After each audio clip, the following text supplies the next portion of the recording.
So Drew Lock getting COVID, that means it's going to be none other than Geno Smith taking on the Bears, which makes that an interesting scenario. How do you see this affecting the quarterback choice for Pete Carroll now in Seattle? And does Jimmy G at all somehow figure into this still? What do you got for me on that? Let me get to the Jimmy G thing first. Go for it. Because everyone has been assuming that if Jimmy G gets cut, which, it seems to be the way it's headed. We'll see if there's an injury or something. That seems to be the way it's headed.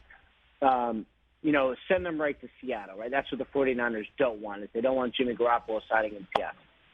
Okay, possible. Let's say you're Jimmy Garoppolo. Let's say you do get cut, and it's August 31st. When's cutdown day? 31st. Yeah, right? 30th is the day of day of reckoning. So he'd be free to look around that night, and then I just throw the 31st, first full day of freedom. Yes, for him. Yeah.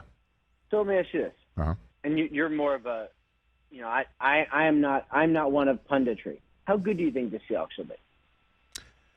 I think they're going to be a little bit better than people think. But I understand what you're going for. I'll bite. Right. Keep going. Going. So let's assume that we don't know how good they are. Right? Yes. If you're Jimmy G and you say, all right, historically there are some quarterback injuries. Week 1, 2, 3. By week 4, someone will be injured. Might it make sense to just wait? Say, you know what? I'm just going to chill. And I'm going to jump on the biggest bandwagon I can find, and I'm going to be on the best team, and I'm going to take some teams to the playoffs. There is an argument to be had that is the best case scenario, because who cares how much money he makes this year? Whether it's 8 or 6, does it really matter? No. I mean, it would matter to me, but not to him. Waiting makes sense rather than say, all right, well, I'm just going to go to Seattle because I'll be the star. So there's at some point that will be a very interesting discussion, and I'm curious which way it goes. And then what about the Seattle aspect of it? Is this now going to be Geno has the leg up because Drew Lock can't play in this game, do you think? Yeah, and that's, all you really want, if you're Pete Carroll, all you really want is just a full and fair evaluation. And, COVID has sucked for 2 years, so, not total surprise that it continues to suck. But that is, that's too bad, because this was going to be his – it's going to be one start for Geno, one start for Drew Lock. And Drew Lock played with the ones in practice. Did not sound like it went very well. But he was going to start this game, and then a decision would be made.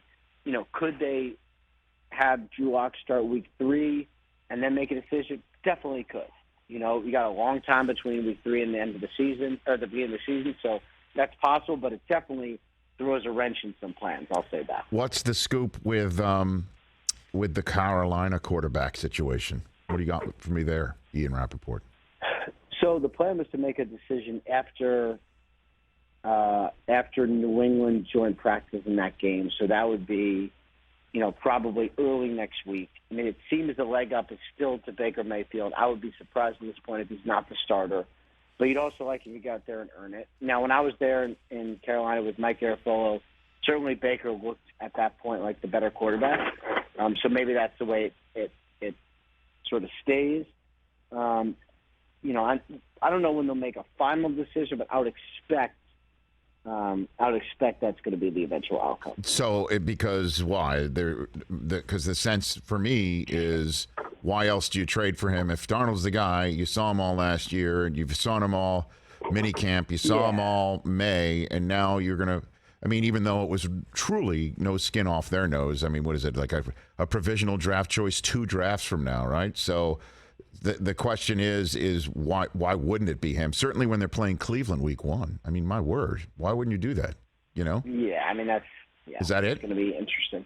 Yeah, I think, the sense I always got was if you knew Darnold was going to be the guy, then you would not give up draft capital. And, that thing took a while. I mean, I thought it was going to happen during the draft. I mean, I had my tweets ready during day 3 of the draft. I know. You're sitting up there in the Cosmopolitan, or up on your terrace. I remember that. Tweets are all ready to rock. I'm good to go. I got everything written. It just never happened. And so it took forever. So if Darnold was what they wanted in OTAs, I don't think they make the trade. So I mean, I would say that's probably. And I think it's overall understanding of the offense, its ability to make big plays. Darnold makes a lot of mistakes. And, I would imagine you probably know this, but there are times that he'll throw something and you're like, how? Like, how does that happen? And so I think Baker will be more secure and kind of settled with a little more upside.